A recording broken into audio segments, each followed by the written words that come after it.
It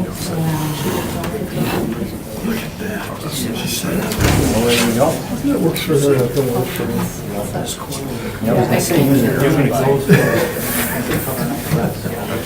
Being stupid and missing her.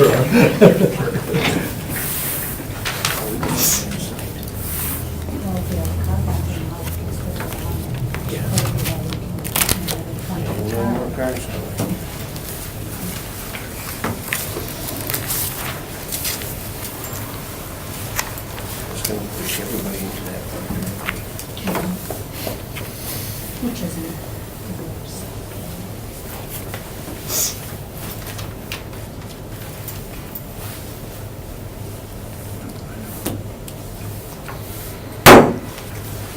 Good afternoon. Welcome to the May 13th meeting of the Green Bay Plan Commission. First order of business, roll call. Tim Gilbert, Chair, is present. Cindy Bremer, Vice Chair, is excused. Alder Veronica Corpus Stacks. Present. Commissioner Lisa Henson. Present. Commissioner Jacob Miller. Present. Commissioner Rondo Petrowski. Present. And Commissioner Jerry Wisbitsky. Present. Thank you. Next item, approval of the agenda for the May 13th, 2019 meeting of the Green Bay Planning Commission. Motion approved. We have a Second. motion by Commissioner Wisbitsky, a second by Commissioner Petrowski to approve the agenda. Any further discussion? Hearing none, all those in favor? Aye. Aye. Opposed? The agenda is approved.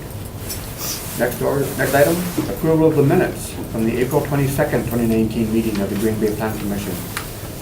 Motion to approve. Second. We have a motion by Commissioner Hanson, a second by Alder Veronica Corpus Stacks. Any further discussion? Hearing none, all in favor? Aye. Opposed?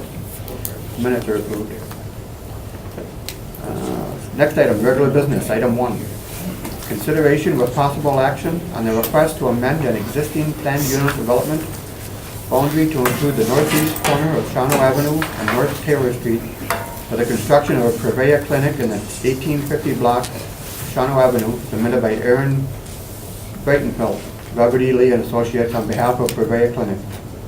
Hey, Mr. Chair, this is a request to amend the planned unit boundary for St. Mary's Hospital to construct a Prevea clinic, and that would be on the northeast corner of Shawano Avenue and Taylor. The property is highlighted in red here. That's kind of just a subject area where the clinic will be constructed. The amendment is just for the boundary to include this immediate corner here. The corridor has single-family, low-density residential to the north, of course, hospital uses to the east here. Quick Trip is on the corner here, and again, a mixture of some singles and some higher-density residential south of Shawano Avenue. The comp plan recommends medium to high-intensity retail, office, and housing on this particular area. The current boundary change is certainly consistent with the existing comp plan. From zoning perspective, there's a lot of things going on here. Again, this is the piece that will be added to the PUD boundary that currently has a commercial zoning. And there's highway commercial to the south, low-density residential to the north. And again, there's some corridor zoning in here for the hospitals. So back in 2007, maybe back originally to 2003, there was a remote parking lot constructed. A PUD was done for that site at that time. In 2007, there were some major changes to the corridor with this exhibit here that changed the zoning and the future zoning of the area to allow for the corridor to expand and grow. And again, this is the site that was excluded at that time. This is the corner that will be added here. So this is a conceptual site plan from the applicant. Again, Shawano Avenue in the south here, North Taylor Street, just off the roundabout. This is about 20,000 square feet footprint, 4-story structure, with obviously quite a bit of parking associated with the development. Main access is off of Fellow Drive and Shawano Avenue here. These are some perspective drawings of the proposed building. This would be looking northwest from Shawano Avenue. This would be looking kind of from that intersection of that roundabout, looking northeast. And this is a kind of an aerial perspective, so to speak, looking again kind of northeast to the campus and the expansion. So this was done as a plan unit development. Again, we were just expanding the boundary, but we did put a draft PUD ordinance together that's attached within your agenda. A lot of it's kind of repeats from past zoning ordinances, just to emphasize certain points for the development. We did notify affected property owners. Within 400 feet, we received a few calls and questions about this. There was a neighborhood meeting that was conducted by St. Mary's in Prevea at the hospital to address neighbors' questions and concerns. Staff tonight is recommending approval of the request, subject to the draft amended planning and development within your agenda. Thank you. Any discussion among? Move to open the floor. Second. We have a motion by Commissioner Henson, a second by Alder Corpus Dax to open the floor for interested speakers. All in favor? Aye. Opposed? Does anybody wish to speak on this item? Yes, Alder Steiger. Should I come up here? Yes, please. Sorry I was a couple minutes late, had another meeting downstairs, but I don't know what you fully discussed. You just more or less discussed the initial plan here.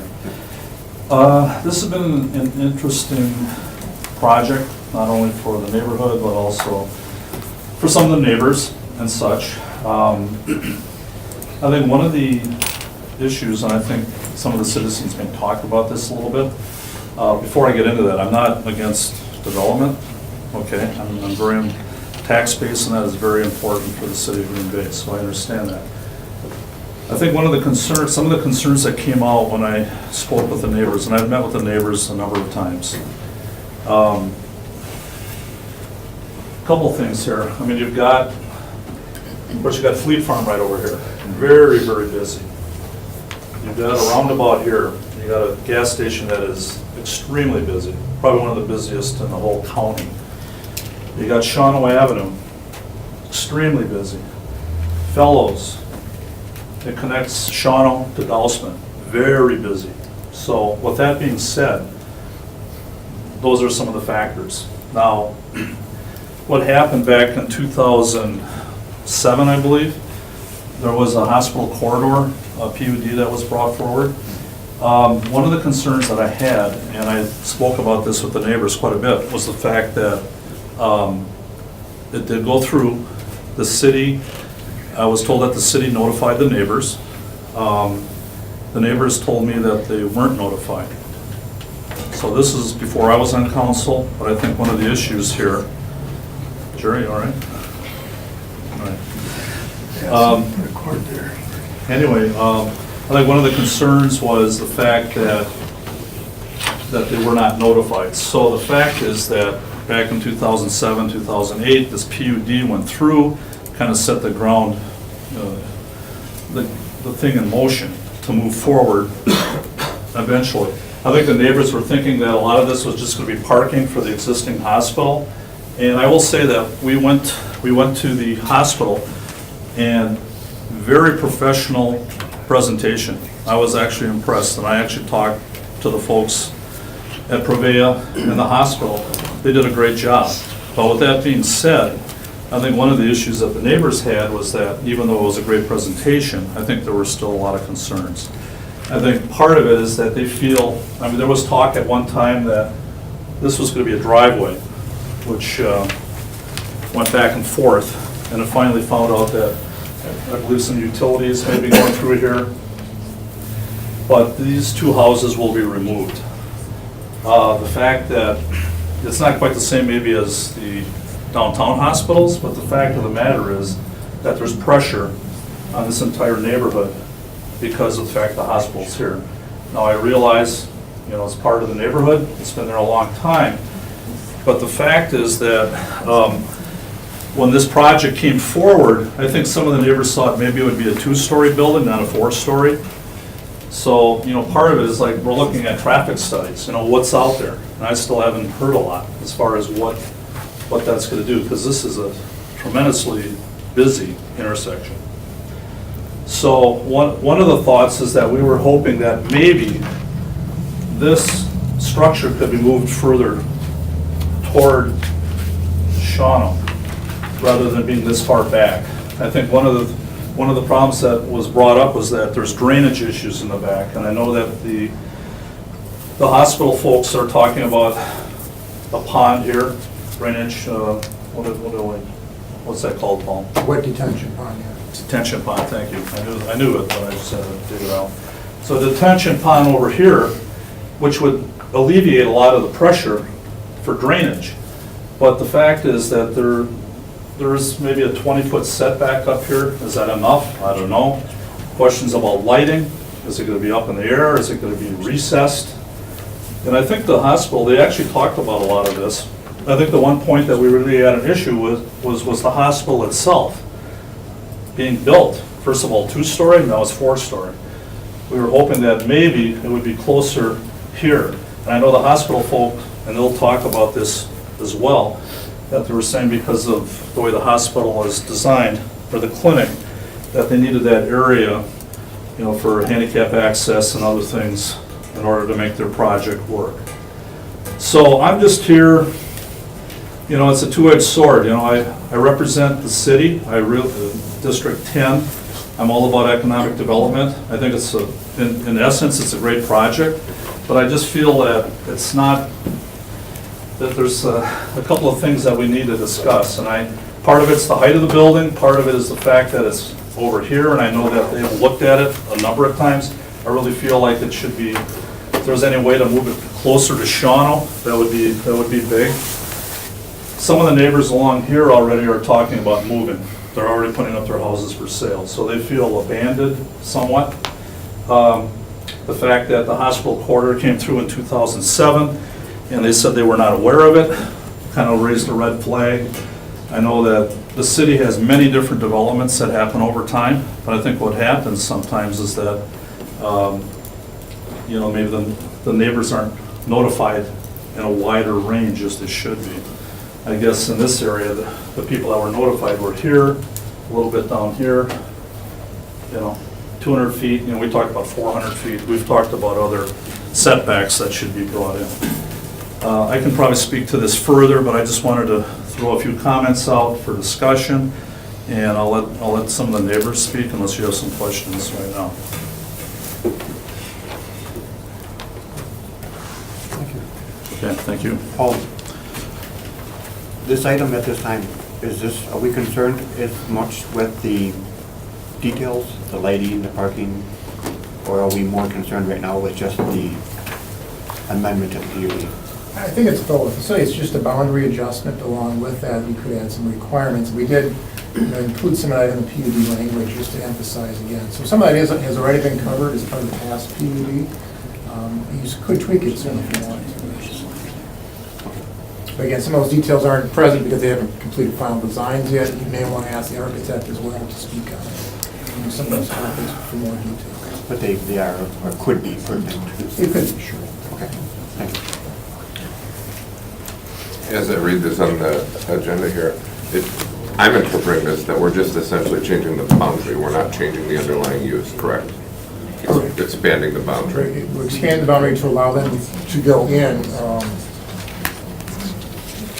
The challenge is that medical office building is pretty much going right in this spot here, so it's right on that, so we have to expand that boundary to allow for that. Sure. But just theoretically, if this were a smaller building, it could go in exactly, so we're not really changing the use, we're just changing the size of the space. Right, correct. Okay, just want to clarify that. Okay, thank you, that's a good point. Yes. So we're looking specifically right now, we're just looking at what is green space right now. It is, right. Okay. It's a former gas station site, a portion of it Right. was, yeah. So everything else is already within the zoning, it's just that little segment that is currently green space on that corner of the intersection. Correct, yes. Thank you. Thank you. Is there anybody else that wishes to speak on this? Yes, ma'am. And if you would, give your name and address for the record. Okay. My name is Lisa Williamson, and I'm not a public speaker. I'm a resident at 1875 Gary Lane. I speak for the neighborhood. we're very upset about this. We understand that the city needs a tax base, and we understand that St. Mary's wants to expand this area. But we went to a meeting on April 4th, and we're basically told that the site plans that are being submitted, even though this is a planned unit development where they only want to request this property here, they basically said that this is fixed in stone and that we have no say in this, which if this zoning goes through, we have no say. We have wildlife that lives in the area. We have 200-year-old trees along this property line that are going to be destroyed.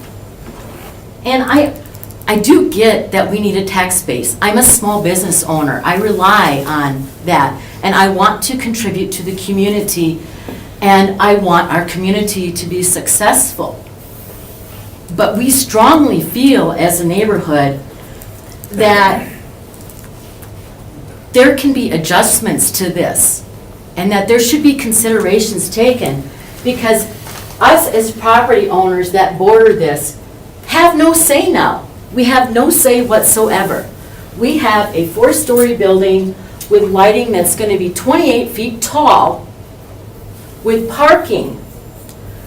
I live here. I have pine trees along here that birds nest in, and they have babies in. We have rabbits. We have trees along here. We have a berm along here to try to stop some of the noise that we get from Fleet Farm and the expansion of the DOT when they widened this street with a roundabout.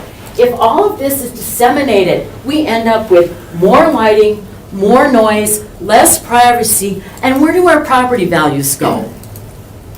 So I'm just asking you as a citizen to deeply consider how this affects residents, not just the tax base. Thank you. Thank you. Would anybody else care to speak? Yes, sir.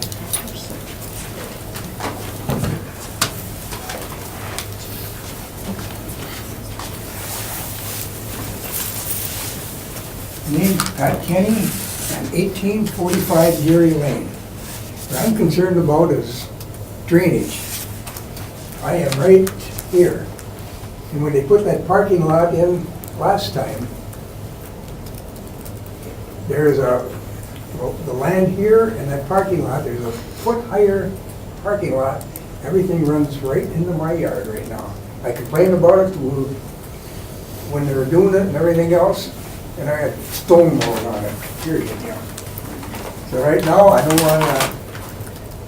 want something done about that. The next time, about all along there, everybody's gonna get it. But it was a mess, it is a mess. My yard gets flooded.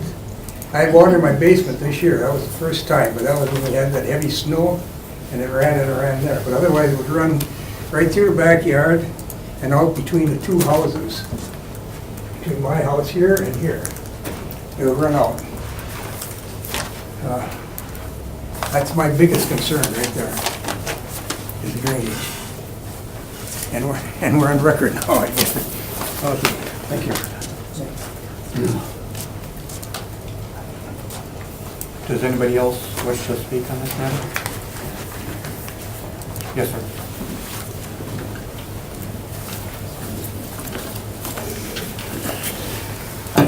Jared Schmidt with Robert E. Lee and Associates, 1250 Centennial Center Boulevard.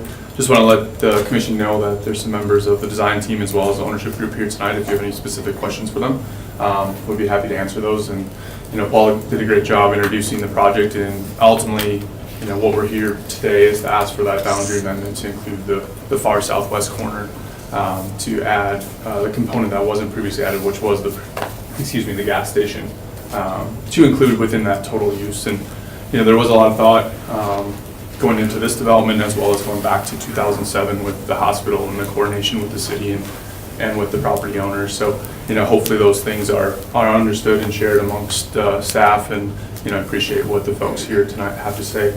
But yeah, if there's any other questions that you guys have for us, we're here and happy to answer those. Yes, sir. Question, the drainage, have you addressed that, and it's going to be addressed and satisfactorily to protect the situation that's already existing, I guess? Yeah, ultimately, there are some challenges on the common property line with the hospital's property and the property owners to the north. By and large, there's a fence line that exists that entire length, and it might be the entire length. I don't recall if there's a few gaps or not. But there's a fence that exists on the north side of the existing parking lot for the hospital, and then there's private fences that follow the property line. We've done a site survey that identified those challenges, and a lot of them are tied to rear lot drainage with single-family homes that are poorly drained without a great place and a great outlet.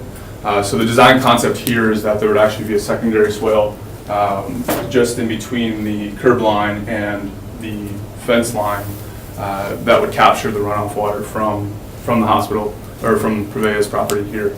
And then also the development, by and large, will drain to a detention pond first before discharging out through the storm sewer system. So the drainage characteristics of the site will change. Our objective is to change to the positive.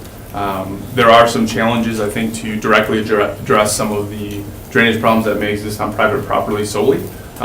Without crossing the property lines and grading onto their property, I can't say we can address those wholly, but I can say that there will be an improvement from what's there now. The perimeter of the parking lot will be curbed. It'll be captured in storm sewer and then directed to the pond, and then ultimately out through the storm sewers So system. in other words, just putting a swale in there right alongside where those bushes are Yep. to maintain the water and the complexion of the problems we're having with it is going to solely be on their own, not because of this, because this is actually taken care of by the pond, basically. There will be drainage considerations, correct, for the development itself, and snow will push off to the side, and our objective is to hold that in a swale on our property, discharge it to the storm sewer system, and not cross boundaries. Lighting, we've had an awful lot of these things come through here, and everybody always questions lighting. The lighting basically 28 feet high. I don't know where that came from. The PUD language states that it can be up to 28 feet tall. Steve, I don't think it'll be 28, but I don't know if we have that design yet. So the PUD just allows for it to be that tall. Will we be 28 feet? I don't know that, but that's what the PUD allows us to be. That kind So- of brings the standard that I'm used to, all the developments that we've had for a long period of time. We have down lighting that does not really broadcast out to interfere with anybody else's. Yeah, so the lighting here will be dark sky compliant. Right, okay. Those the cutoffs. All right, thank you. Yes, sir. I don't think it's really our role to get too much into micromanaging the nuts and the bolts of the plan here, but could you talk a little bit about what your plan is for the green space that's in the, what looks like the western boundary east of, or west of the building, as far as maintaining the existing foliage, trees, et cetera? Do you know what the plan is for that? Sure, at this time, the intent is to allow it to remain green space. Our objective would be to make sure we're not creating ponding water that doesn't exist now, so we don't artificially create wetlands in the future. Odds are, if there would be snow storage off that western side of the parking lot, we would look to have a drain out there to capture that water and flow it. But yeah, our hope is to save the trees we can save, and we don't know what the future brings, but someday the building may expand out to the west and the parking lot may expand to the west. So to say those trees will stay in perpetuity, I can't tell you that. But at this point, our hope is not to disturb any of those big trees that we don't need to.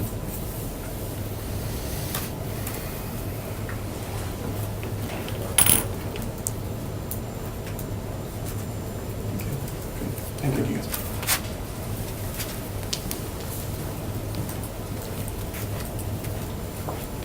Does anybody else wish to speak on this? Okay, hearing none, I'll close the floor. Return to regular order of business. Any discussion among commissioners?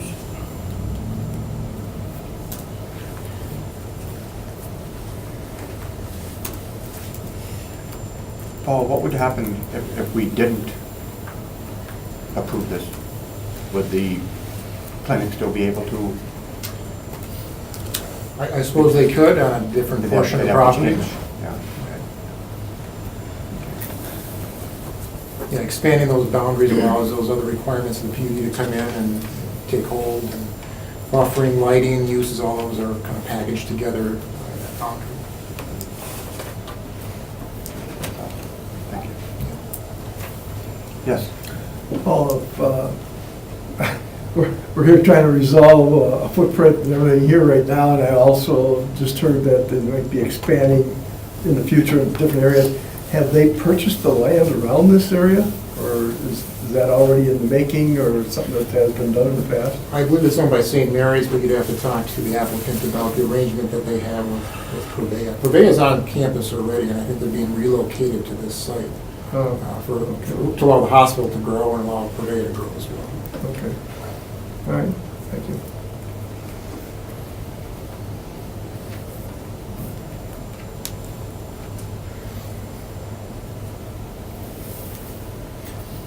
Is there any further discussion?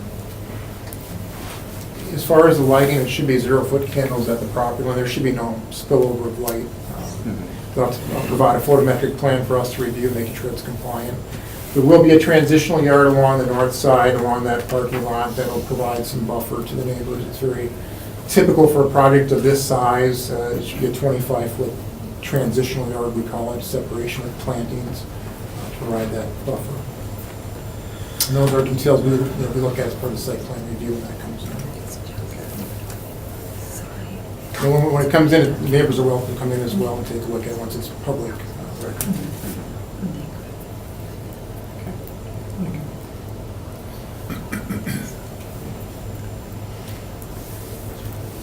The chair would entertain a motion. I'd move to approve the proposal as recommended by staff. We have a motion by Commissioner Perkowski to approve the recommendation. Do we have a second? Second. We have a second by Commissioner Miller. Any further discussion?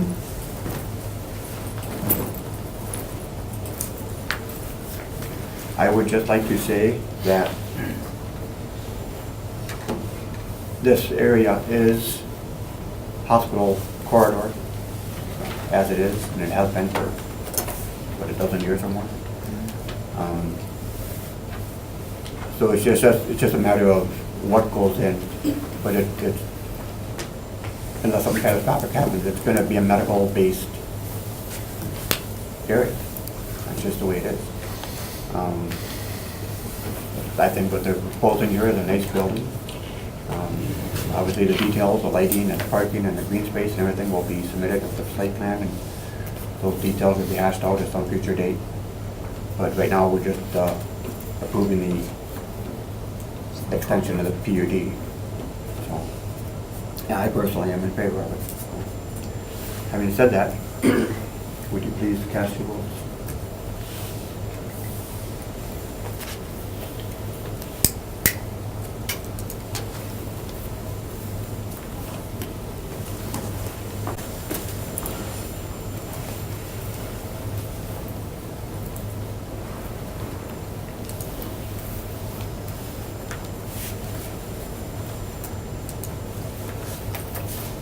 Motion approved unanimously. Now, keep in mind, this is just a recommendation to the city council, which will meet next Tuesday, Next Tuesday, 21st. which will be they'll decide for sure then at that time. So you're obviously welcome and encouraged to attend that meeting also. Thank you.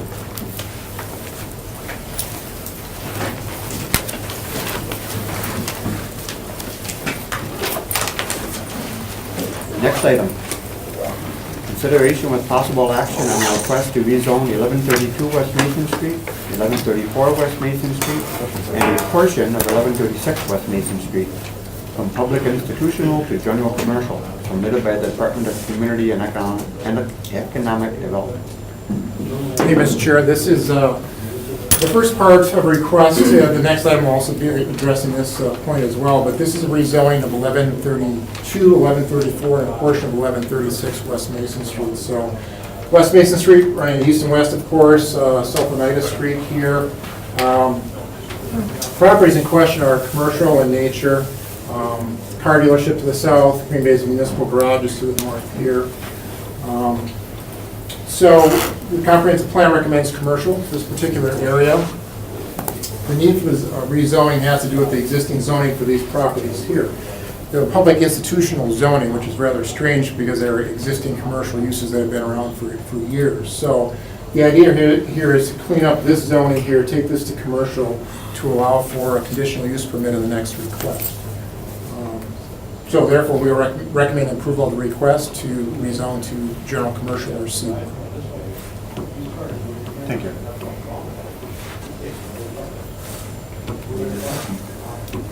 And move to open the floor, see if there's anyone who wants to be heard on this. Second. We have a motion by Commissioner Petrowski, a second by Commissioner Woskowski to open the floor. All in favor? Aye. Opposed? Is there anyone that wishes to speak on this item? Yes, sir. My name is Jerome James. I'm the property owner at 1136 West Mason. Just introducing myself so that you know I'm available. Thank you. Hello there. My name is Jeff Baird. We have Badger State Insurance and Financial Group. We're at 1138 West Mason. And can I familiarize myself with this for a second, guys? My eyes aren't real good. This is us right here. And these 3 parking spots are us, and then this is Accent Photography right here in Moonsters, and I forget, and it's a cleaning business in here. It used to be the barber. This is the 1136 here that they're talking. This is a driveway here right now that we use to get in and out of here. And I'm first finding out tonight that, is it a 18 by 40 addition? I think it's 14 by 40. 14 by 40 would be added to the back of this building. And this has been a common area driveway for all the years that we've been there. We've been on and off there for almost 20 years. We left when Marlon Stinson lost the building. We were in 1136. When Stinson lost the buildings, then we found out that this was in foreclosure. We bought 1138. Kim's been there forever, the photography. But, so this would no longer be access to us. It would put us back in here another 14 feet. And right now, we just clear here if nobody parks in here. And this is supposed to be left open. This is where our handicap access doors are, our fire exit doors are. And there's a sign company, Lamar has a lease here for their sign. But if this comes out 14 more feet, then everybody will use this. Right now, in the wintertime, this is all snow plowed back here. Munsters keeps us clean for being able to park back here. I don't know what Jerome said he doesn't have a plan for what they're gonna do with the snow yet. And we're just finding out tonight that we're gonna lose that driveway, so I don't know how much time we have to have things, to follow up on this. We'd like to do a survey, etc.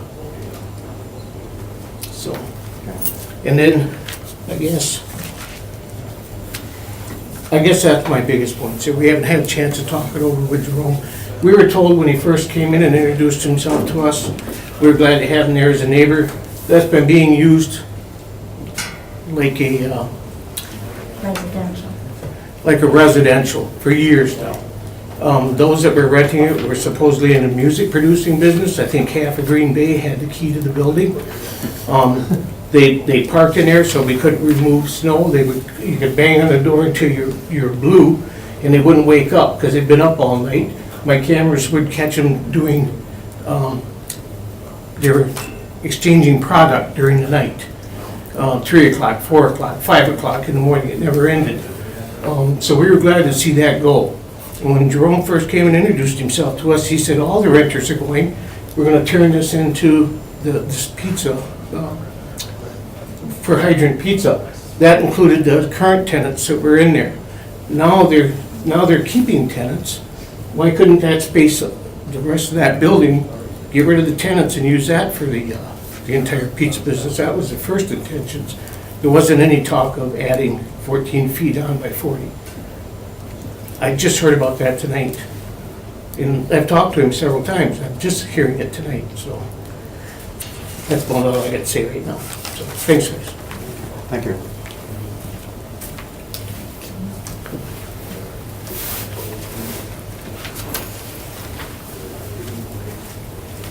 Hi, I'm Kim Martin. I'm at 1140 West Mason. I own Accent Photography. My main concern seeing this is I'm wondering why it's zoned to include this and our parking spots. So I'm right here. I have 2 parking spots here and I have 3 spots along the back. So I have 5 parking spots for my building. And I'm not sure why this is marked off that. Does that mean that's not ours anymore then? I mean, technically it's an easement, but we've shifted, we all basically use the middle as the easement instead of here. But this property along here does not belong to this corner lot. So I'm not sure why that's included in the rezoning. And my other concern is how many spaces, even though it's grandfathered in, how many spaces are we supposed to have for parking?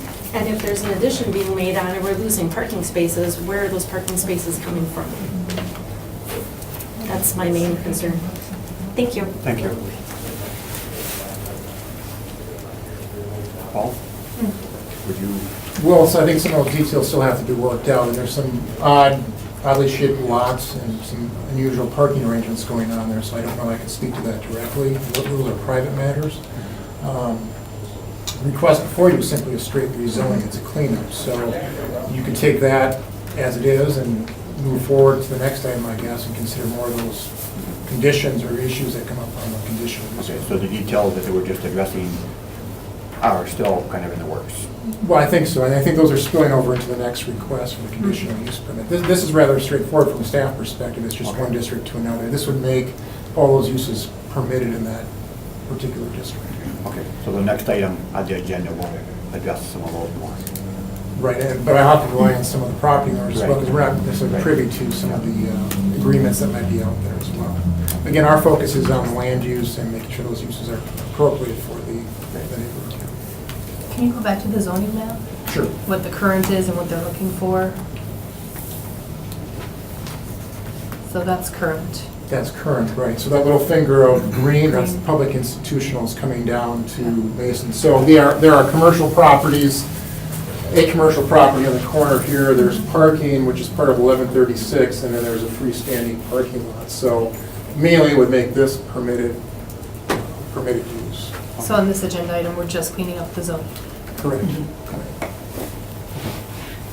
Thank you. Okay, if there's nobody else to speak on this item right now, I'll close the floor. Get back to regular order of business. Any discussion among commissioners?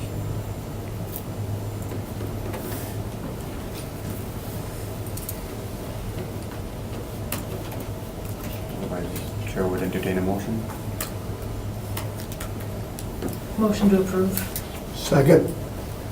There will be a motion by Commissioner Hanson, a second by Commissioner Waspisky to approve the recommendation. Any further discussion? Hearing none. Ask that you cast your vote, please.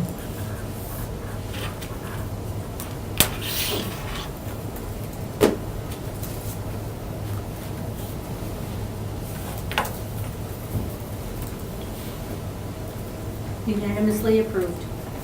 Thank you. Item 3, consideration with possible action on the request to authorize a conditional use permit to permit a limited production and processing use at 1136 West Mason Street, submitted by Jerome James, property owner. Thank you, Mr. Chair. So this is the request for a conditional use permit for that light production and processing to assemble pizzas and then ship them out from 1136. So I just verified on the city's GIS that this is the actual property boundary for 1136. So it's kind of like a T-shaped lot. So there must be some agreements that are back and forth between these property owners for access not only for 1136, but for other owners to the west to get back to their property. Again, you're very familiar with the area. Commercial land uses in the area. Again, we tried to correct the zoning here in the previous item. And this is a site plan of the proposed development. So Redwood, West Mason, this is 1136 right here. This is an existing building, and this is a small addition that was going back here, and related parking in that area. So limited production and processing, the conditional use permit would allow some of these kind of hybrid uses to exist in the commercial district. We have a couple in the community, but this is kind of rare. We don't typically see this, but it's a kind of a passive use that seems to be acceptable in the commercial district. So there are development criteria in Chapter 13, 1607. That's kind of detailed in your agenda in the report, and this really meets those criteria as fitting within the commercial district. We didn't notify affected property owners. We didn't receive any calls or questions regarding this, and we are recommending approval of the request, subject to the standard site plan review and approval. Thank you.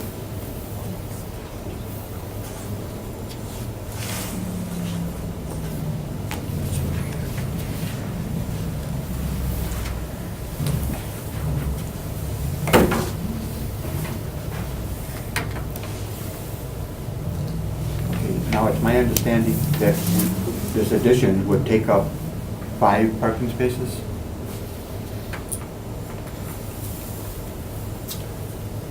It could. You know, the parking there is a little strange. I don't think it's traditional or necessarily approved. I think people over the years have parked kind of where they need to. Some of those spots may be legal. I can't speak to all of them being legal.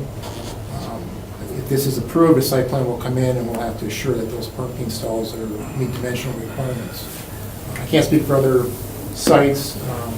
The one next door probably would not meet our parking code standards. But again, it's a property that's been there for a number of years, and it's simply the way it's kind of grown with the business or use over time. So it's maybe informally grandfathered in. Right, possibly. Okay, so the issue of enough parking spaces for not only this property, but the surrounding properties would be addressed, or?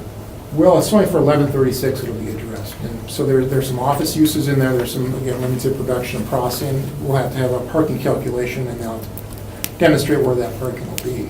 I believe they have enough parking along that north property line, but how they get there, again, is relying on their neighbors to gain access to that, which probably dates back years, maybe even previous owners.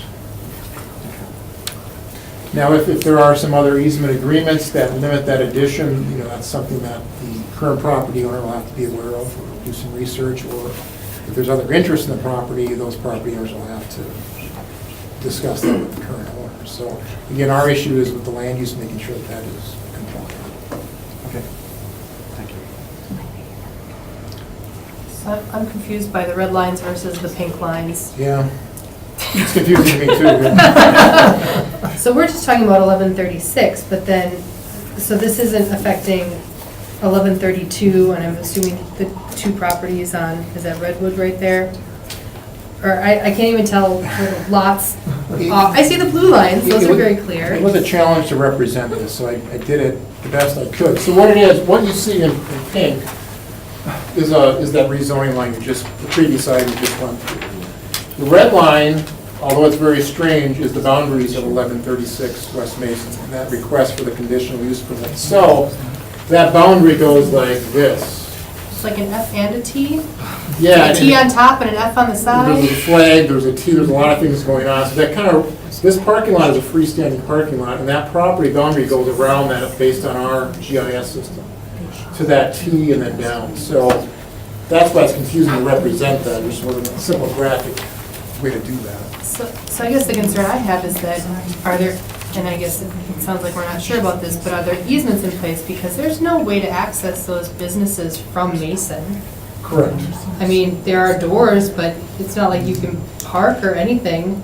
Right. And I can imagine there's a lot of parking available on Redwood.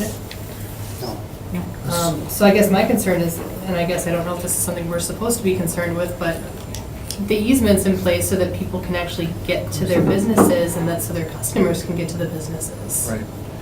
In some ways, we operate in a vacuum. We think that everything is fine. Those are private, potentially private easement agreements that we're not privy to. And those neighbors would have to work out that problem if there is an issue, I guess. We're looking at it from a site layout perspective of the use issue, and if that's compliant here. There could be issues beyond that the property owners will have to work out amongst themselves. I don't know what those are at this point. I guess if they were clearly presented here tonight, maybe that would give you some cause or pause to this request, but I'm not aware of those at this point. So because they have access on Mason Street, it's considered not, I mean, obviously it's not landlocked, but because they have access from Mason, They have frontage, they're not landlocked, but the reality is the parking's in the back, and they have to get the parking somehow, so there must be some mechanism in place with those owners. I don't know if that's a handshake agreement, I don't know if that's a legal document, I don't know what that is necessarily. When we look at the site plan, we're gonna look at it from setbacks, parking, other typical things, unless we're presented with some sort of private issue that we'll have to possibly put the thing on hold. Our objective here tonight is to clean up a mess, it looks like to me, just to make that conform to standards, I guess. Well, I think it's twofold. One is to clean up the zoning, to make it commercial, so it's compliant, which was Right. item, the previous item. This one is, do we allow limited production and processing use into a commercial district? A lot of times you'll find that in an industrial district, or light industrial district. Is it appropriate here? We feel it is, because it's a lighter industrial type use. Behooves people to actually accept the rulings that we probably will come up with, just to clean that up, and it's actually to their benefit. You know, they better go into the clandestine agreements, handshakes, head nods, or whatever to work that part of it out, because we have no part of their battle. I don't believe we do. I'm not an attorney, but I think those are sometimes private matters that they'd have to look into. Again, unless you had something presented to you tonight, I think you could proceed, but that'll be up to the commission.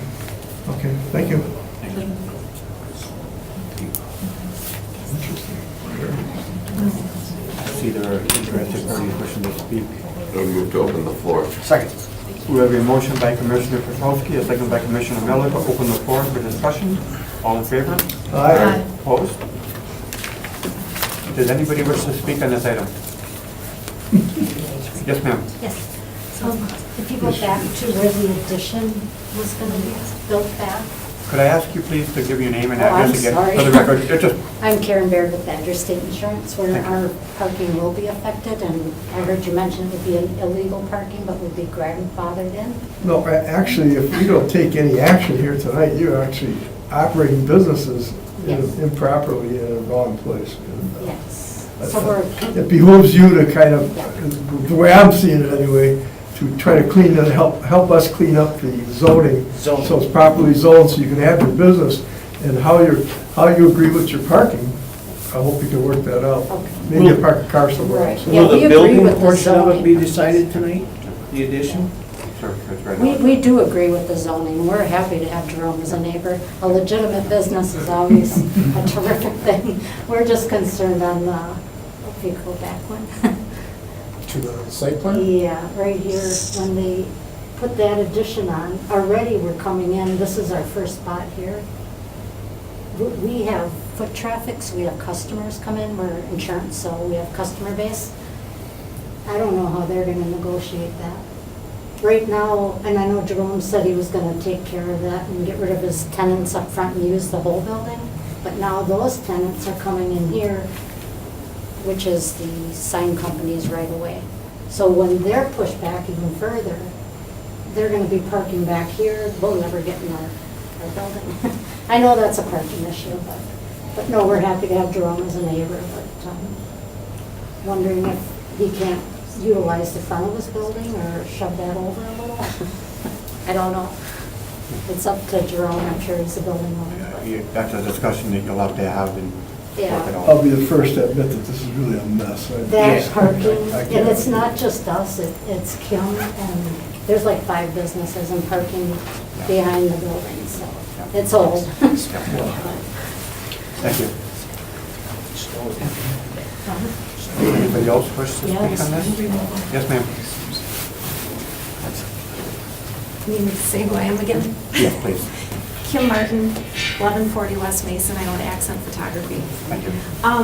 We do, on my title, it does say that we have that legal access. Okay. And it is right on the title, and I have been there 30 years. So that is there. One thing I wanted to point out, when the sign company does come in, they bring their truck, and they come through, I don't know how often they come through and do the signs, but they drive all the way into here. So I would be cautious to see how they're able to navigate that, that there's room for them to still get in there, because they do own that, and they need to get in there. My other concern is, I'm retail also, I have a lot of families and kids and stuff come through, and a lot of business clientele, and I'm curious as to the safety for them navigating through there also. But I've always believed it to be commercial, so, thank you. Thank you.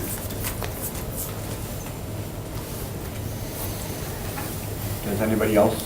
Yes, sir. Jerome James, 1136 Mason.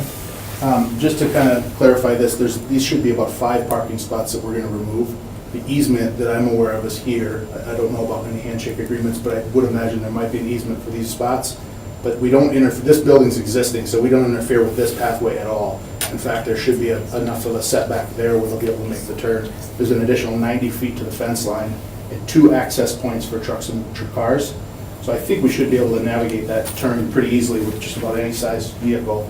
I don't know what type of equipment they bring in for the sign, but we bring in all relatively low single axle equipment, so it wouldn't really affect us. But the other thing is I've kind of spent a lot of time here because we've been doing a little bit of work at the building site, and I never really saw a time where there's more than 15 or 20 cars in this lot, and that's like at the very high end of it.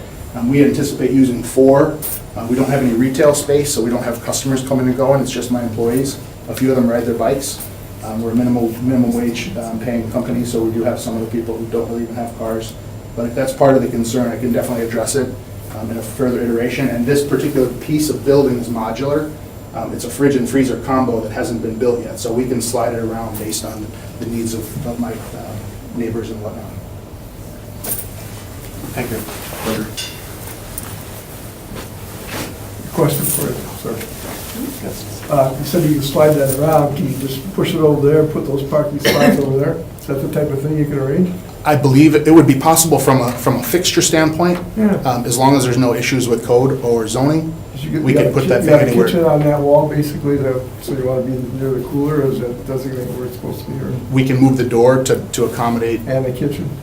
well, the kitchen's kind of set, but there's enough space in that freezer where wherever we put it, the door would still access the freezer. In other words, I'm saying, you eliminate these, move this down to here, and put the parking over here, and now you got a little bit better access to that, right? We absolutely could, yes. Okay, thank you.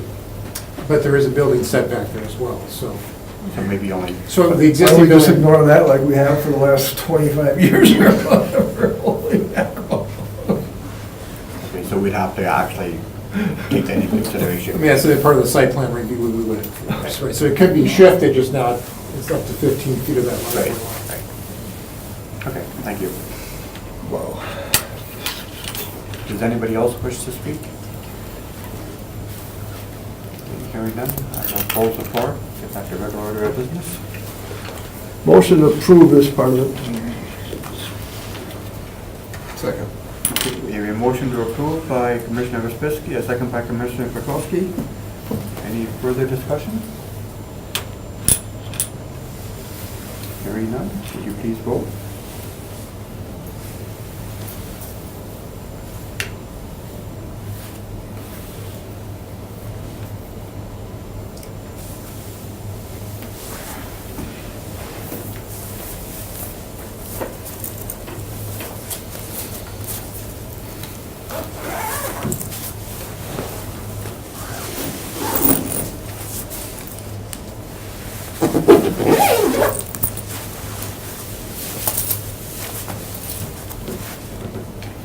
You're just talking about, you know. Won't take that long this time. Yeah, I haven't gotten a problem to yet either. Are they all hung up down here? Yeah, we got the pumps in. Oh.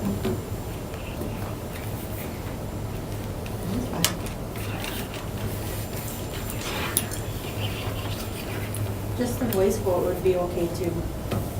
Okay, all those in favor? Aye. Opposed? Motion passes.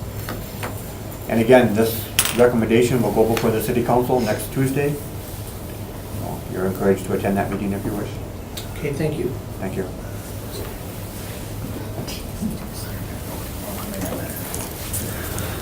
Item 4.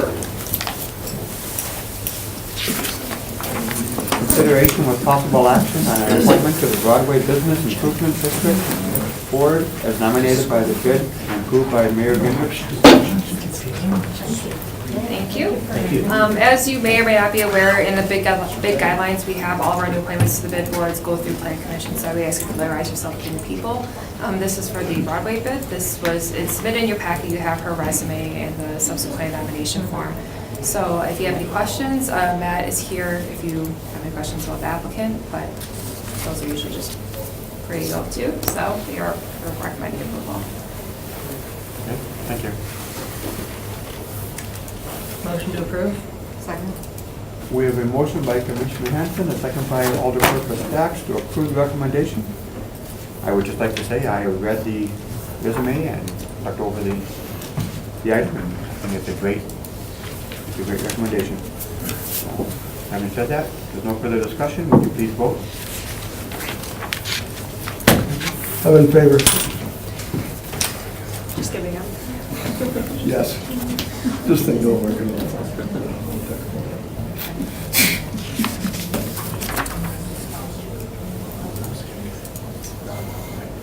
I got a problem with that. No, okay. I can't get back to the agenda. So is everybody, I might get one either. okay, we'll go with the voice vote on this item. All those in favor? Aye. Opposed? Recommendation passed.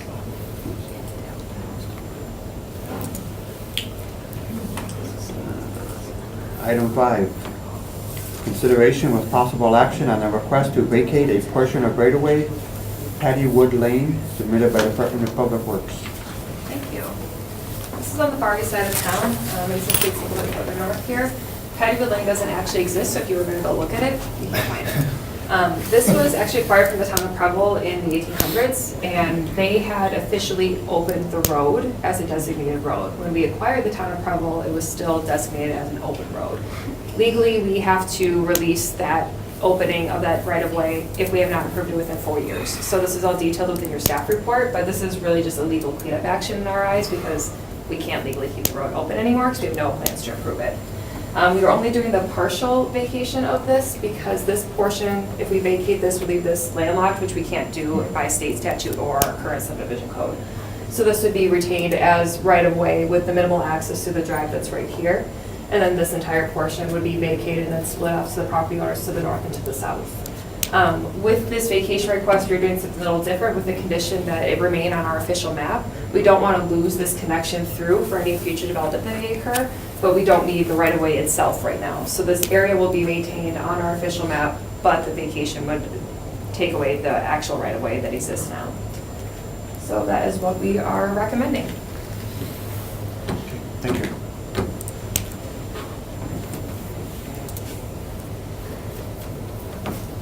Any discussion? I move to approve. Second. We have a motion to approve by Commissioner Kukowski, a second by Commissioner Hanson. To approve the recommendation. Any further discussion? Hearing none, would you please vote? If possible.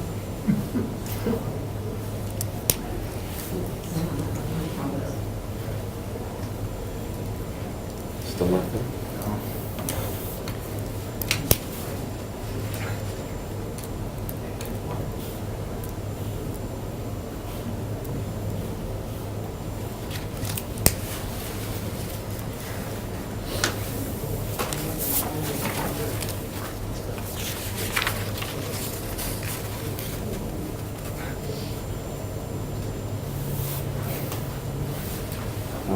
Another voice vote on this. Can we do a voice vote on this? Go ahead. Okay, all those in favor? Aye. Opposed? Thank you. Item 6. Consideration with possible action on the request to discontinue an easement located at 1060 Great Court, submitted by Mullen Associates. Thank you. This site may look familiar. We did a PUD over this area to allow for multifamily housing. This is Atkinson Drive that comes off of 43 and Belt Avenue here. The portion that is being considered for discontinuance is on this side of the property. So this was an easement that was created during the original platting process. There are no actual facilities in the ground here. So with the proposal for the multifamily development, they are hoping to vacate this easement. So with that, we are recommending approval with the condition that's in red that was added today for our Department of Public Works, which is pretty standard that they pay for the legal description. They provide that for us for the time of recording. Thank you.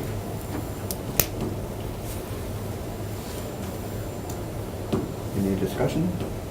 So they're still planning to go ahead with the development? Because I feel like it's been a while since we've seen it last. Last I've heard. But John is here from BOW if you have any questions for them. Would you try to pursue that line? or- I don't need to, it's fine. Thank you. Motion to approve? Second. We have a motion by Commissioner Henson, a second by Alder Corpus Dax to approve the recommendation. Any further discussion? Hearing none. All those in favor, say aye. Aye. Opposed?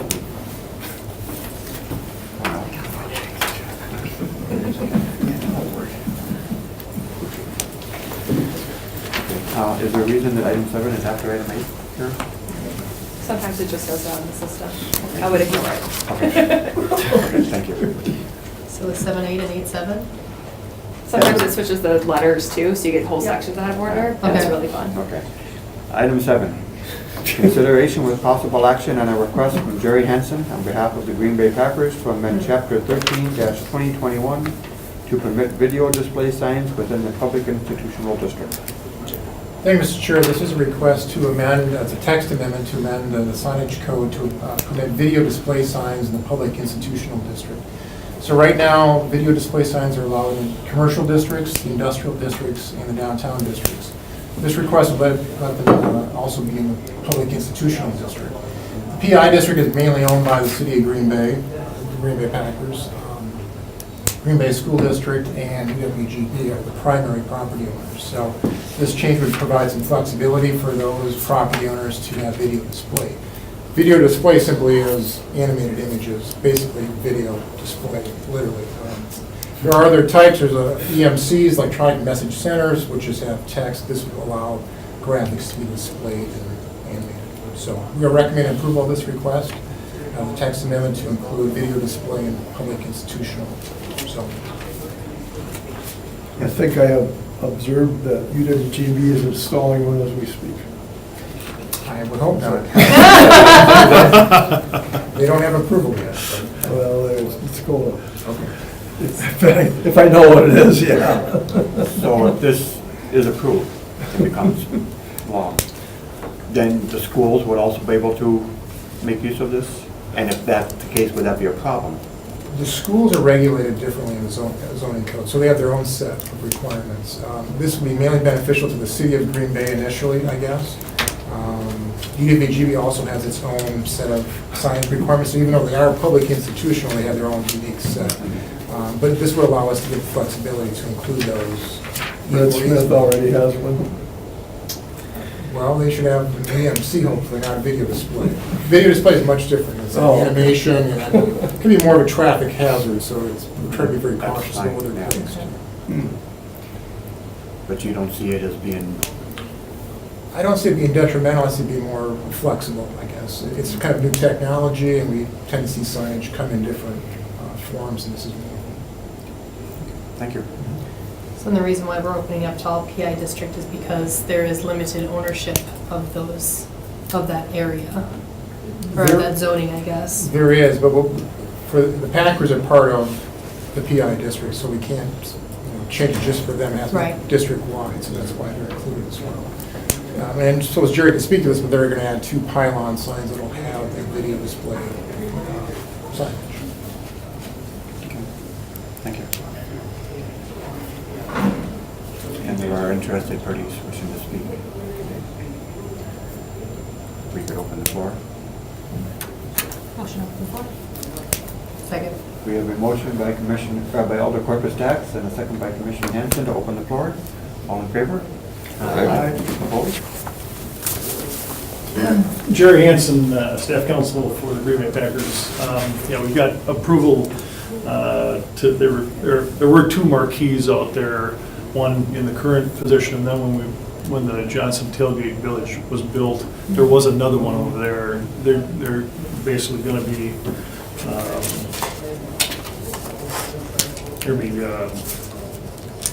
torn down and replaced. And I think I got a picture here of what it would look like. So it's going to be a much better look on this thing. It's also going to be, there's people right now that go in front of the marquee. There's constantly people taking pictures in front. This will be a much better photo op. There are video boards. There's the full electronics on these things. There are standards, it's my understanding that on these video boards, there are standards that you gotta follow. They've gotta be adjusted at dusk, the lighting has to go down. There's a number of rules already on these things. You've gotta, if you're gonna show a video, you gotta show it for X number of seconds, and things like that. So there's rules on this thing, and we're just looking to bring ourselves into the next level. So it's basically in the same spot where the marquee is on Lombardi is where it's going, and then it's a little off of where it was before on the United Street side. So those two dots, I think you had in your packet showing where this thing is going. So. Okay. Thank you.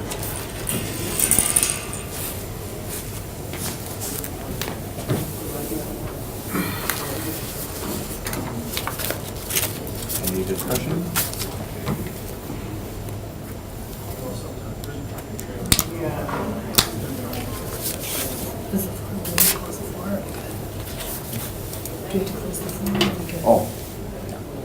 Yes, we will close the floor. Thank you. Get back to regular order of business. I move to approve the recommendation. Second. Okay, we have a motion by Commissioner Petrowski, a second by Commissioner Waspisky to approve the recommendation. Any further discussion? Hearing none. Would you please vote?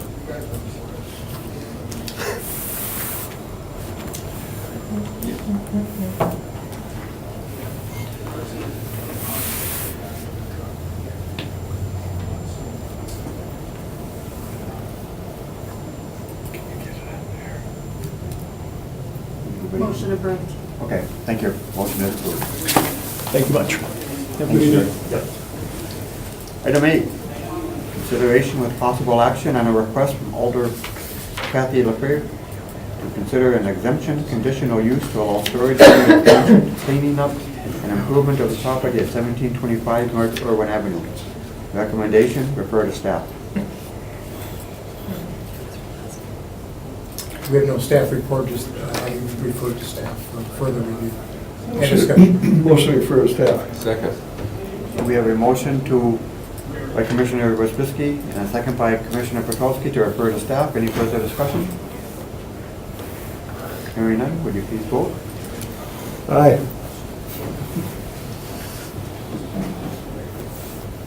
Your prompt didn't work. Motion approved. Motion is approved. Thank you. Informational. Bid work plan progress update.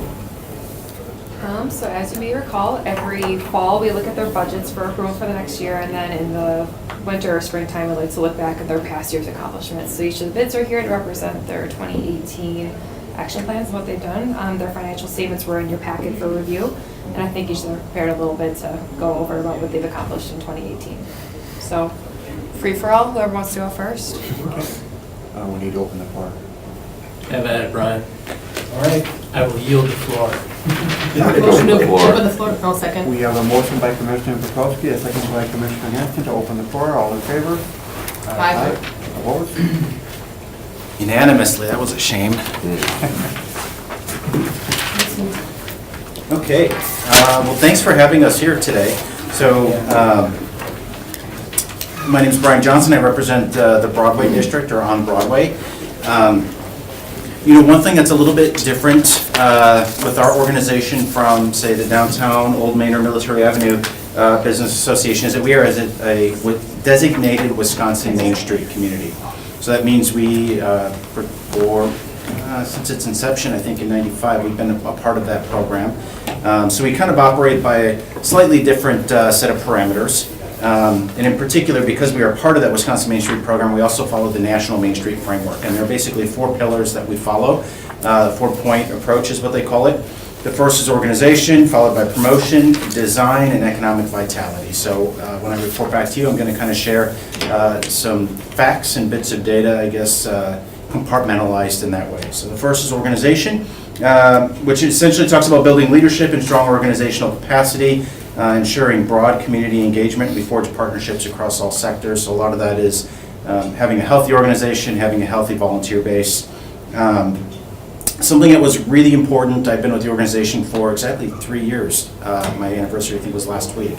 So one of the things that was really important when I first came on board was shoring up our financial position as an organization. We went through a couple of rocky years.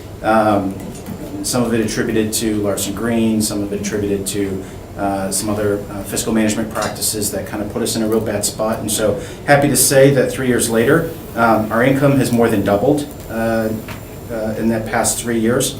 That makeup of our income, 56% comes from events, 20% is sponsorships, other meaning grants and other revenue generating 18%. Our bid, which is the part I think that you're most concerned in, is actually only 6% of our total operating budget. One of the lowest in the state, actually. So our in-kind revenue over that same period of time has grown 6-fold to over $130,000. Our net income has gone from losses to profitability. We've had record-setting revenue, record-setting income, and record-setting in-kind investment into the organization. So we've diversified our investment. So we're very proud of that. It's one of those things that now we've kind of put some of that piece behind us. We can take our energy and focus it on other things within the organization, which is going to be our executive committee is going to be adopting a new strategic plan for the organization probably next week. So we're excited to kind of get underway with that. We participated this year in the Give Big Green Bay initiative that raised approximately $15,000 for us, which was really exciting because I think traditionally people don't think of organizations like ours as nonprofits. And so to see the community step up and want to invest in some of the projects that we were working on was very exciting.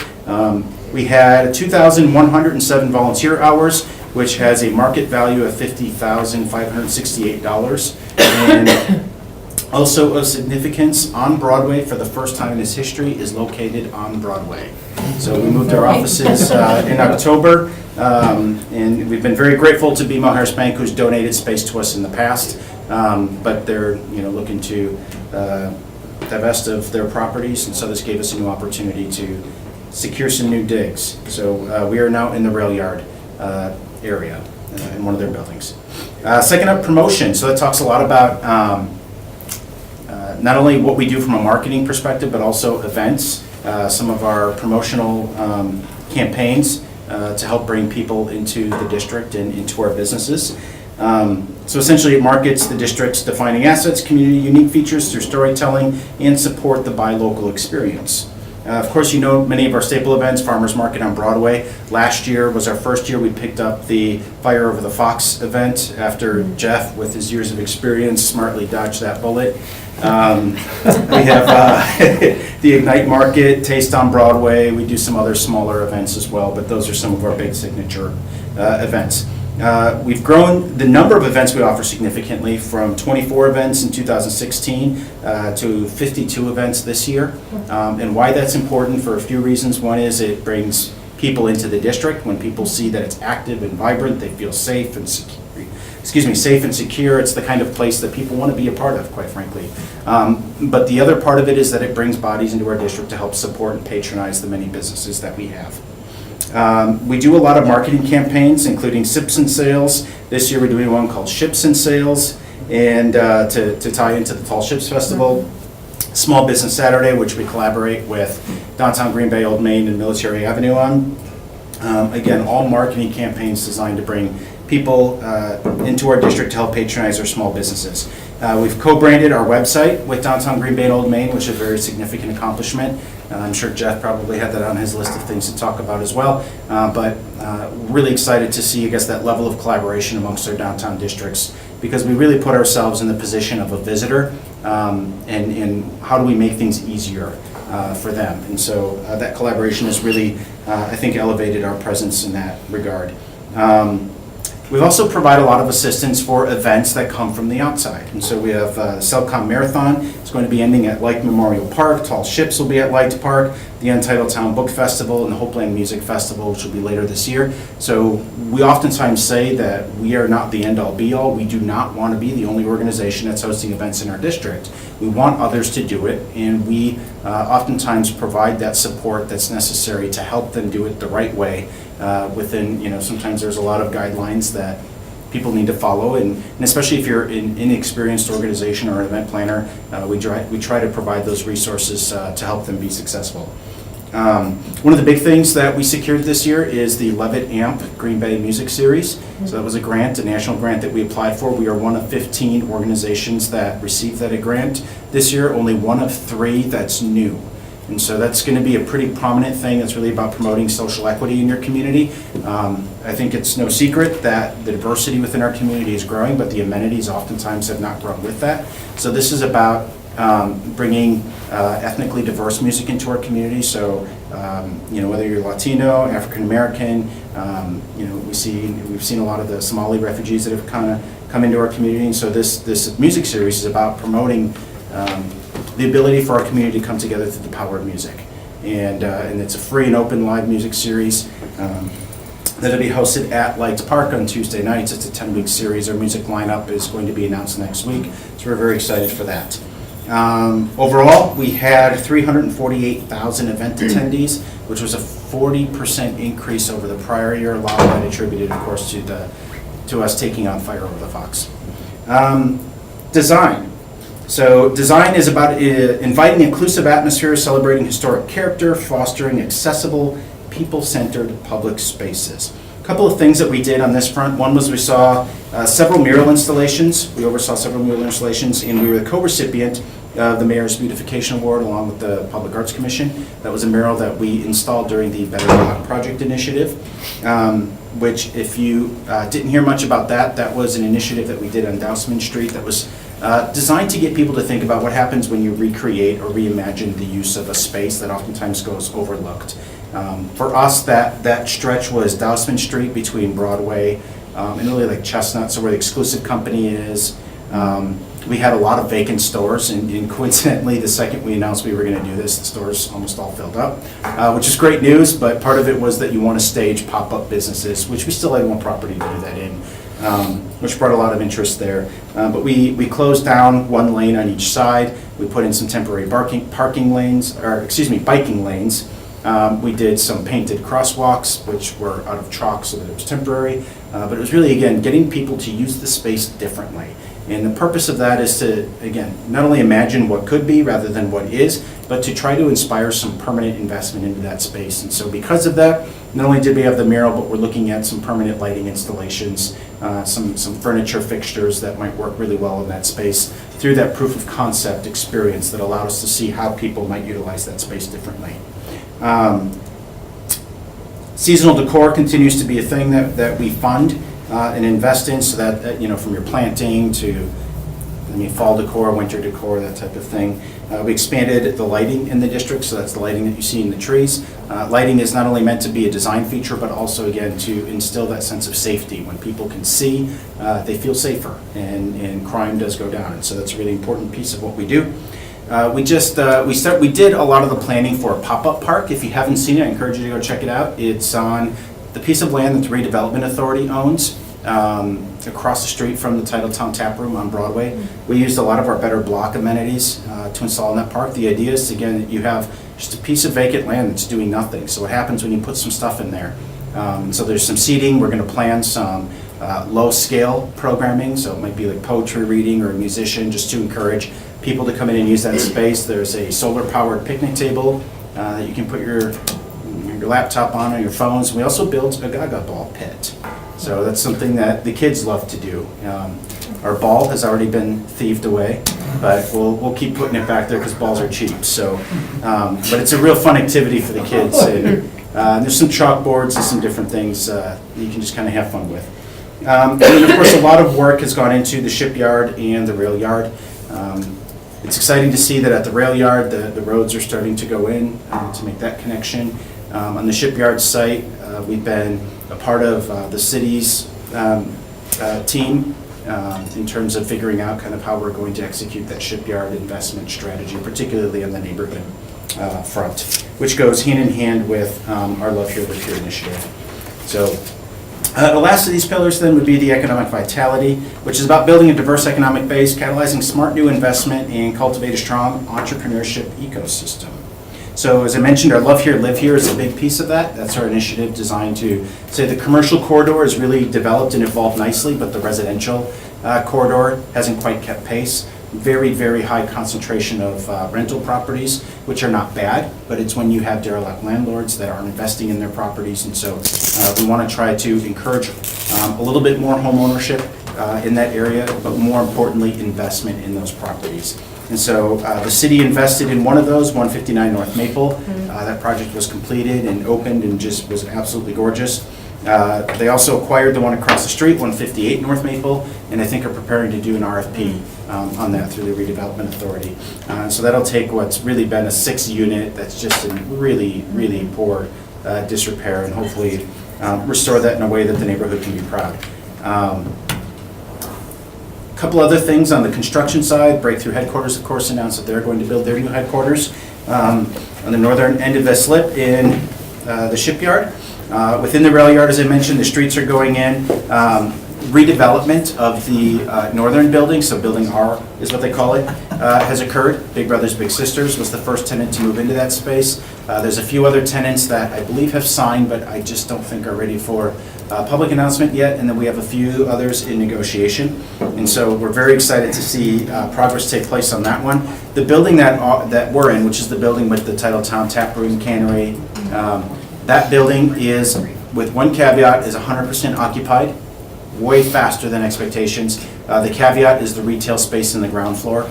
We've got some work to do there. And we're working very closely with the developers to determine what types of things we can do there to create, I guess, more interest, because it is a different type of retail access. And so being cognizant of that, we need to, I think, approach that strategically a little bit differently than what we might some of our other traditional retail shops. TWG, of course, we've been working with, they're going to be installing 109 working class units on the northern end of the district. So that'll be new housing coming into the district, rail yard townhomes. The first building is under construction. It's moving along quite nicely and just held their first open house this past weekend. And then, of course, the shipyard itself, the facility there is going to be moving dirt this year. And I think that, there's a number of things happening there. The new plan, I think, is slated to be revealed soon. City staff, have they kind of indicated when that might come out soonish? Okay, so a little bit more work to come on that. But what's exciting for us is that the last new construction project in the district was when they built the chamber building.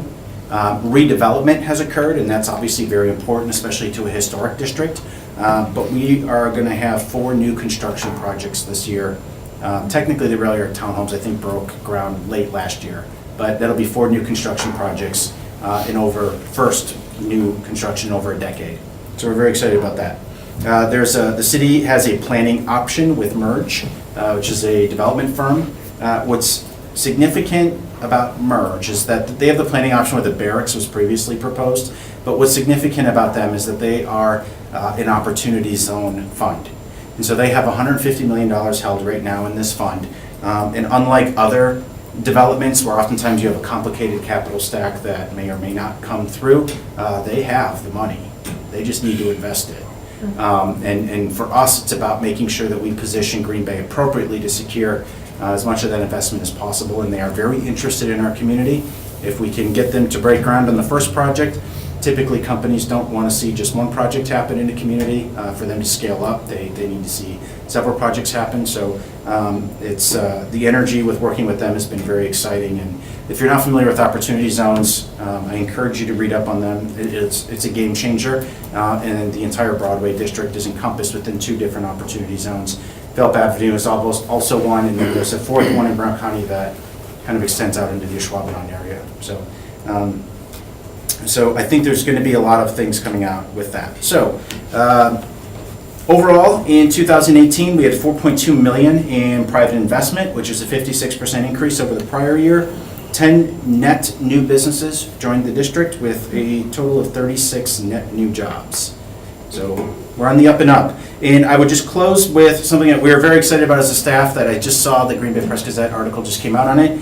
At the Wisconsin Main Street Awards, we were recognized for 3 awards, and technically 4 if you consider our Volunteer of the Year, John Roque, who's just been a superstar and just does everything in our district without asking. He shows up like a full-time employee. We have his own drawer in the freezer, and we stock it full of food, and he just comes in every day, and it's awesome. But the other awards, Best Adaptive Reuse by DDL Holdings. So if you think back again to the history of the rail yard and what that site could have been, it's really exciting to see the InvestmentNet site be recognized for what that site always could have aspired to become and did become. So that was one. The other was Best Public-Private Partnership. So that was with the City of Green Bay and on Broadway.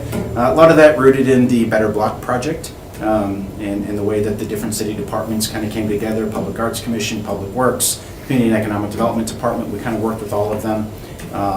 And then, of course, throughout the year, the number of things that we work on together and for which they're very supportive and we're very grateful for. And then the last one was for the 2nd year in a row, which is very rare. I don't actually know if it's even happened ever before, but we took home the best special event in the state of Wisconsin. So last year, 2017, it was for the Ignite Market. For this year, Farmers Market on Broadway. Oddly enough, it had never been nominated before. So that is our report for 2018. I'm happy to field any questions if you have any. Outstanding. I talked fast. Yeah, but you really covered it. Okay. Great. Thank you.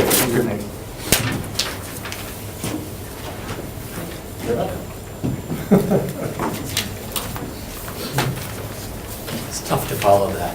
That was a very inspiring year by the Broadway District. Congratulations, Brian. It's so much easier for me to talk about what we're working on next week and what's happening and developers and things that are going on.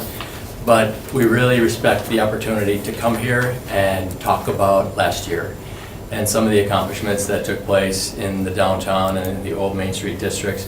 But I do want to just kind of lead into and respond to Brian's powerful report, and it was inspiring. And I often ask the question, why isn't there just one downtown organization? And this city went through like about a decade of, there should just be one downtown. There is one downtown. And there's one downtown, and it's made up of Broadway and the Old Main Street District and the Downtown District.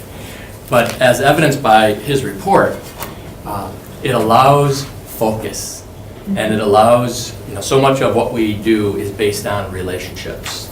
And some of those unique projects that they get involved in allows them to be award-winning. And so, that just came to me as I was listening to all the things Broadway District is working on. I have a team of people that I work with every day. We have a staff of about 7 people.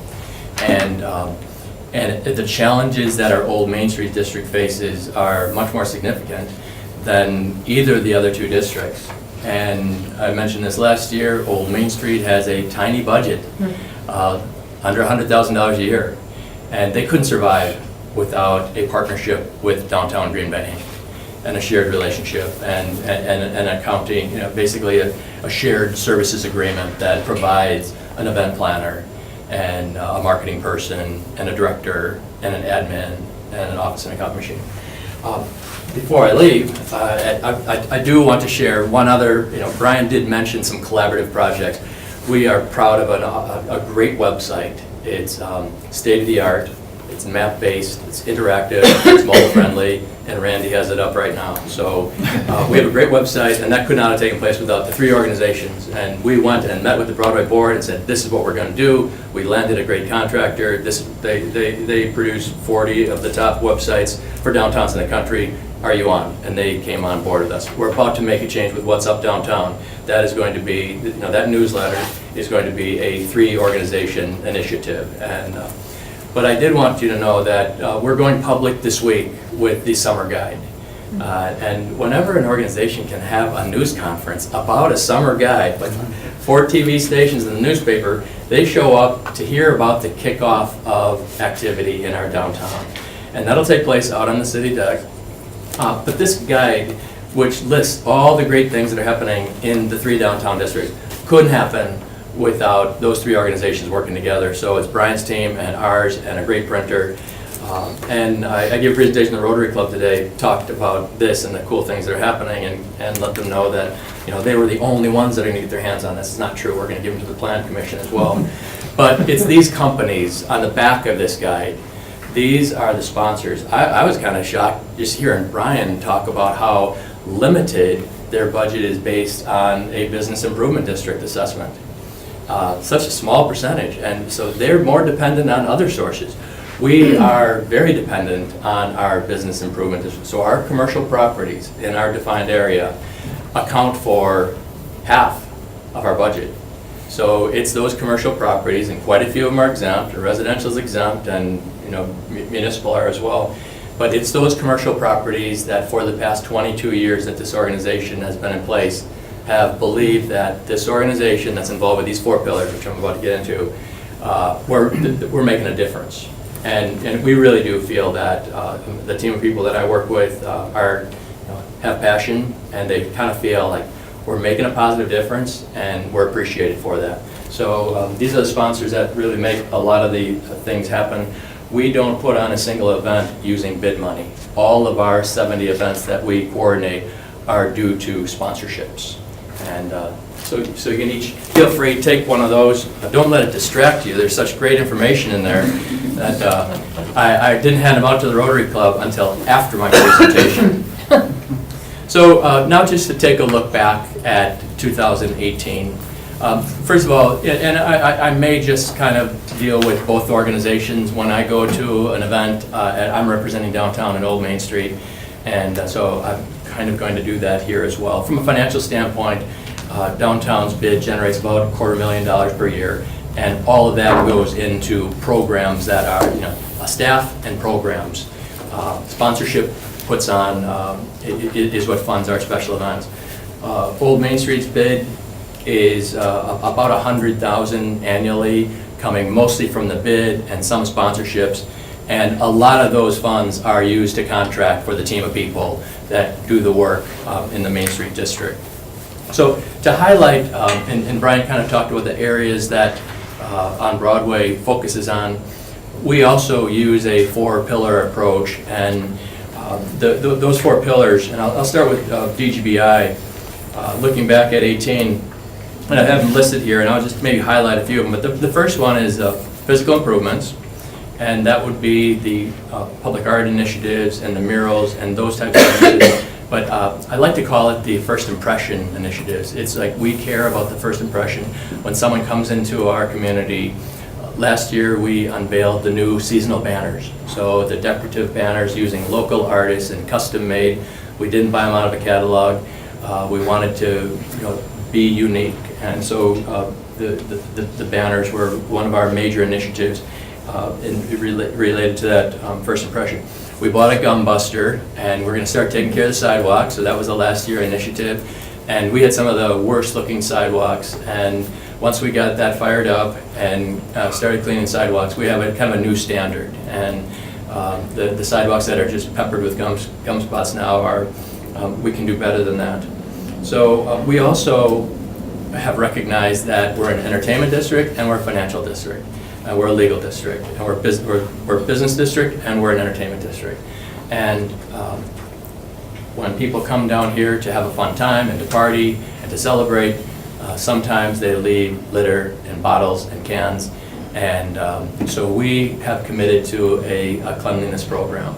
And everyone does their part, and the city cleans their ramp and their lots, but no one is really addressing the general area. And we are doing that now with a team on a weekly basis that goes out. And we can't pick up every little scrap, and it's still incumbent upon the property owners to take responsibility for their property. But we need to do a better job with cleanliness, and we are attacking that with a crew throughout the year. On the event side of things, as I mentioned, we coordinate about 70 events. There's an incredible relationship between development and events. You make fun things happen. We're about to celebrate 10 years of the city deck, and those events that take place on the city deck, not only the infrastructure of that community asset, but the things that happen there, we know that it is contributing to business recruitment. We know that businesses want to be along the river. Properties along there are doing so much better. Residential is very strong along our Fox River and growing elsewhere as well. But we hear time and again that it's the fun things that are going on here, that everyone in Brown County, population of 250,000 people, they're coming to downtown Green Bay for experiences, and the markets, and whether it's a Wednesday market or Saturday market, the markets here are very popular. Looking back to 18, and we're always willing to try out some new things. We came up with a cafe crawl. We want to show off our cool coffee shops. We hope that 250 people would sign up for the cafe crawl, and 1,000 people came out on a Saturday morning to just sample the various coffee shops. We came up with a formula that worked. It was free. We convinced those businesses in all 3 districts that you put out something tasty or sweet or show off what you can do, and we're going to get new patrons into your shop, and it worked. So we tried that, and we'll do that again. We also experimented this past year with an international cuisine crawl. So many of the events that we do are free, open to the public. We get a sponsor and bring out 1,000 people to come to a concert. Summer in the Park, Down on the Deck, Fridays on the Fox. And we're now just beginning to experiment with ticketed and maybe even a more unique experience. And the International Cuisine Crawl was to highlight 6 or 7 of our great ethnic restaurants and have those chefs show off what they can do. For a $25 ticket, you get to sample them all, free trolleys, and it worked. People loved it. It sold out in 4 days. And so we're going to build on that theme. Downtown is known for its great restaurants, and we are going to keep telling the world about that. And so now we're going to come up with an American cuisine crawl. That'll be coming up this summer. So more on that, but we're always willing to test out some new events and keep doing those that are working great. In the business development side of things, there's still commercial activity. We had a company like Foxconn buy a building. They're only going to develop 1 floor, but the rest of that building, there is interest in it. And we worked with the city to recruit an engineering firm from the Twin Cities that wants to grow here, and ISG moved in last year, and that's just one example. They brought a team of 30 people, and they set up the shop for 60. So another major addition to our downtown last year was Imperial Supplies. They moved 400 people downtown, and when we found out the reason they bought a building and invested in it and moved 400 people here, it is because they want to recruit another 200, and they felt that they need to be downtown. So we're hearing that, and we care just as much about the company that's going to show up with 8 employees as the next one that wants to bring 500. And so we have opportunities to work with many of those types. Residential is also very significant, and it's big. We always talk about how the supply, we don't have the supply to meet the demand. He's got 100 units about to start. Jumping over to the Main Street District right now, we have 50-some residential units under construction in the Main Street District. Whitney School, Whitney Park, 901 Main, a variety of types, townhouses, apartments. Most of it is it's all market rate. And again, it's because of the vibe. In the Main Street District, it has a lot to do with the vibe in Whitney Park. So some of the activities in Whitney Park are influencing some of the development. And I give a lot of credit to Garrett Bader. He bought a block and took a block of junk homes down and put 10 townhomes up. And now there's another 50 residential units going up because of that. And he tested the market. He's building another 4 nice townhomes, all 4 under contract. And it's kind of cool to see how the Whitney School developers and Garrett's developments are very compatible. They're not cutthroat competitors. They have unique product and share in the same neighborhood. So something else on the business development side of things that we do, we want to really recognize how important the downtown employee is coming here. So when those 375 employees showed up in Imperial Supply, we have a welcome packet, which is a bunch of goodies. It's an introduction to what we do, it's the latest guide, and it's a handful of incentives. And it's on behalf of our business partners. We give them gift cards and discounts and go check out these restaurants. And so we recognize that those are the employees that are down here 5 days a week. They know where to park their car. They're becoming more pedestrian oriented. And so the downtown employee is one of our cherished consumers next to downtown residents. That program, we test marketed the welcome packets for employees. It worked very well. And now we're doing the same thing for downtown residents. So there's a resident package, and then there's also a new employee package. On the marketing side of things, just 5 years ago, we had a half-time marketing person doing posters, what's up downtown, our website, and those types of things.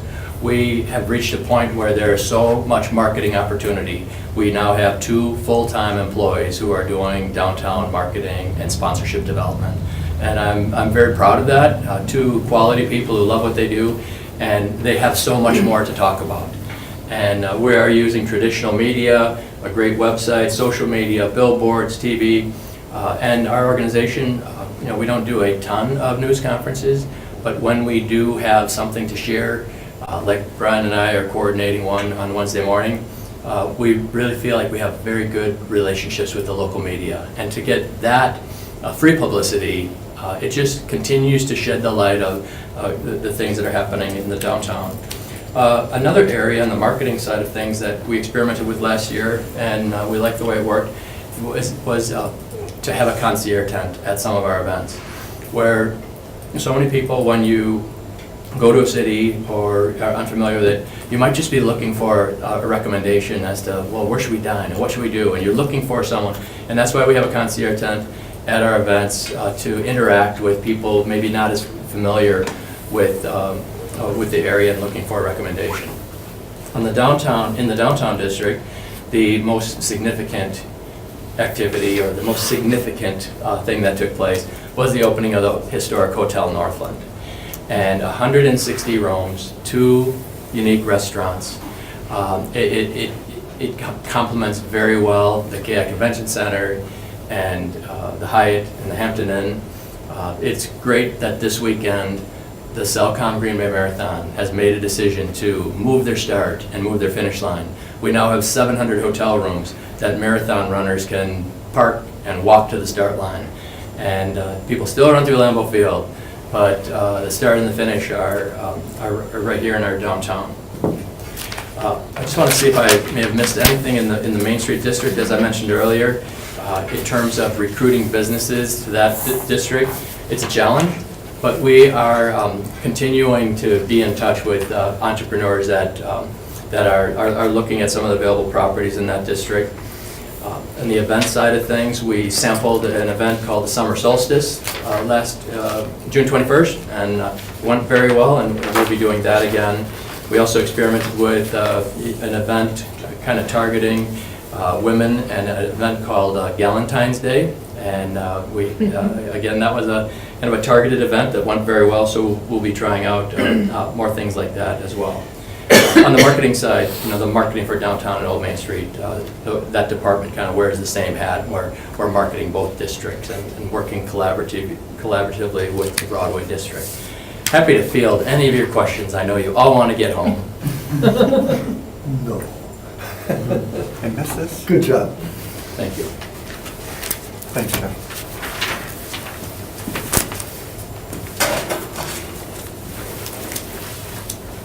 Sometimes just just stay put. Go ahead. Hi, everybody. I'm Matt Buchanan. I'm the Economic Development Specialist for the city. And Leah with Military Avenue Business District unfortunately learned tonight that she lost a dear friend and wasn't able to join us for her presentation. So she just asked me to pass out her handouts to you all. If you don't mind just passing that down. You have her financial statements from last year in the bid packet, or the Plan Commission packet. She's a one-woman show over there, a smaller organization. I go to their meetings. They continue to do good work. They continue to operate a market in the summer and now in the winter as well. They erected probably saw it on Lombardi, a brand new sign this past year.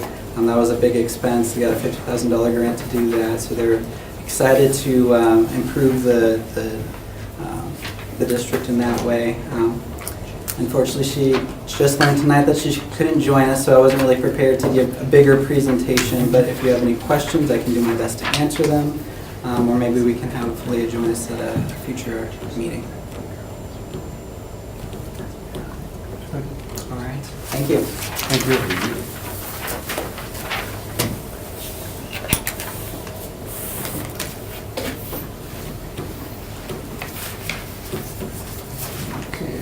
Next item, do we have a director's report?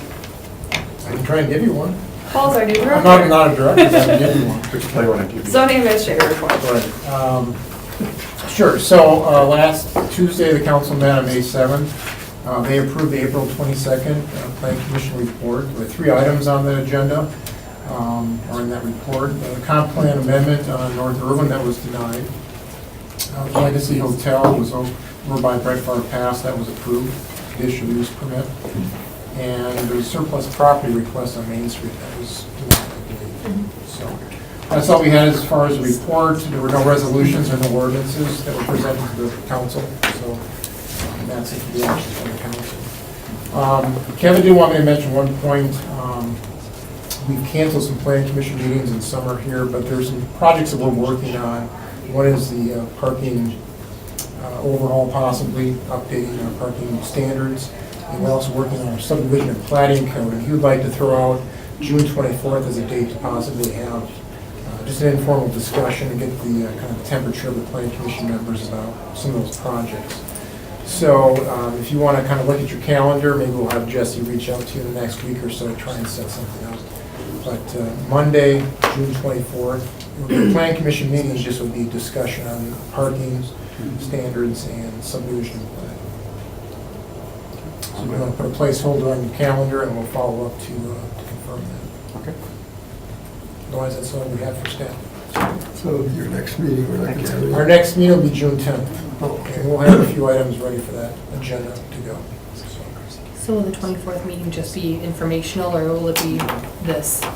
It'll be more informational. I think it'll be more discussion. We just kind of want to talk through some philosophical points about parking and some updates that Stephanie's working on, subdivision codes. So we just want to bring you up to speed and get your thoughts before we go much further in the process. So try and keep it short the best we can.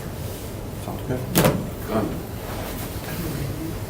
Thank you. Thank you. Yeah. Thank you. Motion to adjourn. Second. We have a motion by Commissioner Henson, a second by Commissioner Petrowski to adjourn. All in favor? Aye. Opposed? We are adjourned.